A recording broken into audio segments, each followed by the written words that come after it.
Yo, what's going on, folks? Hey, today I'm gonna be bringing some information about the Corrado Fox Hunter Fusion.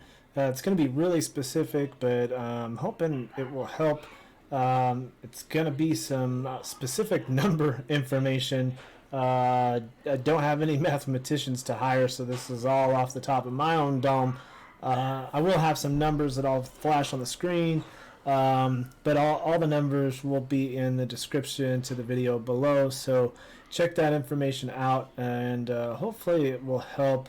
So what we're going to be talking about is the keep and potions. I think potions are probably one of the most intricate things when we get into fusions. Obviously there's a lot of work that goes into fusing champions like this in comparison to some of the other fusions that you'll get into where it doesn't take as many of the lower fusions. Rosin is one of these that is very, very difficult. Relic Keeper, very, very easy. As you see, the lowers are only a 3-star ascended. So again, you have a lot of work to do. Not only do you have the potions to worry about, you know, you've got to do the training, and you know, it kind of all plays in with itself when you have the fusion events, because they're kind of coinciding with each other a little bit for the most part, because we have events that are kind of falling into place somewhat. The training event starts on the 14th. Don't quote me on that, but I'm pretty sure I'm right.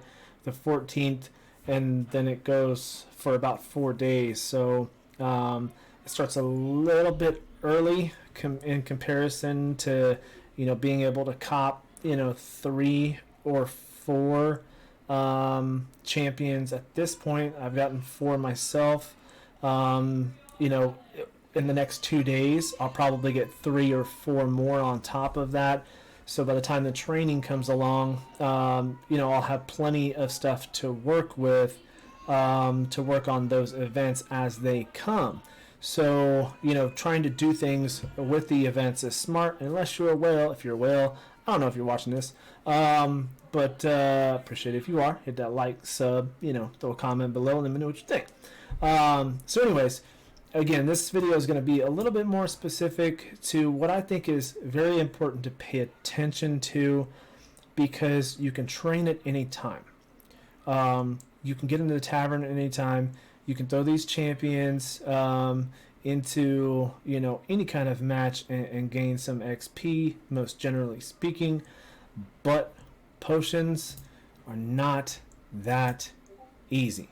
All right, and we all know they have certain times that you open. Again, unless you're wailing out where you just want to open them all up at a particular point and just go ham with a whole bunch of energy, you know, be that as it may, it's important to catch the keeps while they're open. Now again, going back to this, in case you didn't see it, you have some time, okay? We have, if you're not a rusher, and you're not rushing to get this done, to do the legendary, you have over 2 weeks at the time of this recording. There's over 2 weeks to get the legendary done. So not a huge rush when it comes to fusing the legendary. The rares and the epics, a little bit less time, because you got, again, we're going with the actual events here to gain them, and then, you know, having some time to work them up. That goes into the potion count. Okay, so when you get into the rotation of your potion keeps, you know, you're gonna have them opening multiple times, but there's no time like the present. Magic keeps open right now, so they're gonna be opening. If you're not hitting your keeps on a consistent basis, you need to start doing it. If you don't do it before the fusion, you know, it's something that you might want to consider doing, depending on the type of player that you are. Having some potions, there's nothing like it, because even if you're not a shard puller, if you're free to play, you got this thing here where you get champions. You get champions for login rewards. And if you're not the type to have some things saved up or work on keeps every now and then, you know, it's going to take some time away from other things that you may be doing. So, getting into the count here, I'm going to pop this on the screen. And again, this is my own math here. I'm sure if any of this is wrong, we will have some comments below that might contradict my math, but I'm pretty sure I'm spot on here. So I did separate these, and I think it's important to separate them because, again, we have over 2 weeks to get the legendary done. There's no rush. If you are not a rusher, you're free to play or what have you, there's no need to rush the legendary. Okay, don't put yourself in a bind to try to get the legendary done faster than what you can. Okay, but as far as getting these done, you know, getting the rares done, the events, if you're free to play, you need to do the events to get the rares if you're not a shard puller. Okay, so it's very important that I separate these so that you know what you need to get the rares done, so that once you get to the epics, you know what kind of craziness you got going on. So we'll start with the rares here, and this is specifically for this fusion, and it is specific to the particular champions when we get into the epic category here. So for the rares, in order to ascend a 1-star, it is 4 specific lesser arcane or lesser potions per champion, and 2 lesser arcane potions to 1-star any of those champions. To 2-star, you need 6 specific lesser potions and 3 arcane lesser potions. 3-star is 2 specific and 1 arcane greater, and to 4-star, you need 2 specific and 2 arcane greater potions. So that is for each individual champion each by star level. Okay, so to 3-star, we're talking the specific potions. I actually upgraded that to 4-star because I thought at first that it wasn't going to take the greater potions to get to 3-star. Then once I realized that we had to get to greater to do the 3-star, I did that extra math there. So we'll go ahead and delete that. So for all of these combined here, it was 10 lesser specific potions and 5 lesser arcane potions, and it was 4 greater specific potions and 3 greater arcane potions per champion to 4-star. So as you can tell, doing the math here, 4 greater potions and 3 greater potions, and then 10 lesser, 6 plus 4 is 10, and 5 lesser arcane. So there's the math there.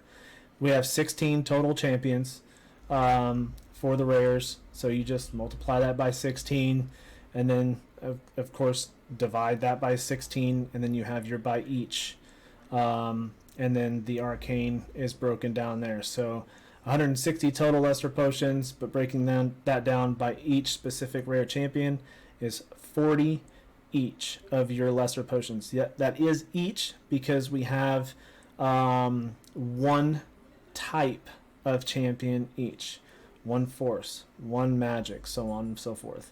And then of course the arcane potions are just arcane potions, they're not specific. So we need 80 lesser arcane potions for all 16 champions. When it comes to the greater potions, we need a total of 64 specific combined, but 16 of each, so 16 magic, 16 force, and so on. And then a total of 48 greater arcane potions. So that is to do the rares alone. The rares alone. So again, I wanted to separate these for a purpose because that should be our focus first. And then once we once we fuse these into the epics, then we can worry about the epics, because it gets a little bit higher, okay? So the thing about the epics here is the epics are all magic affinity. So they are magic only. Don't worry about counting these towards force or anything else. So we have to 5-star, it takes 20 greater magic potions and 15 greater arcane potions. And it takes 6 superior magic potions and 3 superior arcane potions. So a grand total for magic specifically and for epic specifically, it's going to take 80 specific or 80 magic greater and 60 greater arcane potions. So getting that math in there is very important. And again, if you're not the type here to get in your potion keeps, you gotta get in it. You gotta get in it here. So again, these are all magic once you get into the epics, and then you have one for each type, void, force, and so on, for each category, for each one of the epics. So 16 total down here, 4 total up here, and again, we have 2 weeks and 1 day. Now, a little cheese here. There's multiple different ways to check your total counts. Okay, so depending on where you are, you can waste a lot of time going back and forth if you weren't aware of how to check these depending on where you're at. So you can obviously be here in the tavern and see your total count of what you have available in your account. You can also, if you're actually working to increase your account, while you're in here, you're fighting along, you get a match done and you're like +2 and +15. You're like, oh, I wonder if I've got enough, you can simply come over here or over here, it doesn't matter which one, and you can click on any of these pictures and see what your total count is here. I can't tell you how long I would just close out of all of this and go back to my tavern to check before I learned this cheese. It's so epic to have if you know your numbers or know what you're looking at, or just want to get a picture of, hey, is this good enough? Can I get out of here and go to some other dungeon or what have you? So it's a really good cheese to look at that, or you can just click on the picture anywhere here and be able to see what your total count of those specific potions. And that is on every keep. You can do that everywhere. You don't have to be in a particular one to see your greater or superior. Any of these pictures will show it. That won't show your total count of shards. You guys don't want to see that right now. So yeah, hopefully some of this information was good for you guys. Again, prepare. This is, I think, the most important part for the fusion, because it is totally predicated on when these are open, which Magic's open now. So get it in while you can. A little bit each day for the next 2 weeks, and you can build yourself up. You do need lesser. You do need greater. You do need superior if you're going for this legendary fusion. So hopefully this helped. Man, good luck to everybody. I'm going for it. We're going ham. All right, until next time, guys. Peace.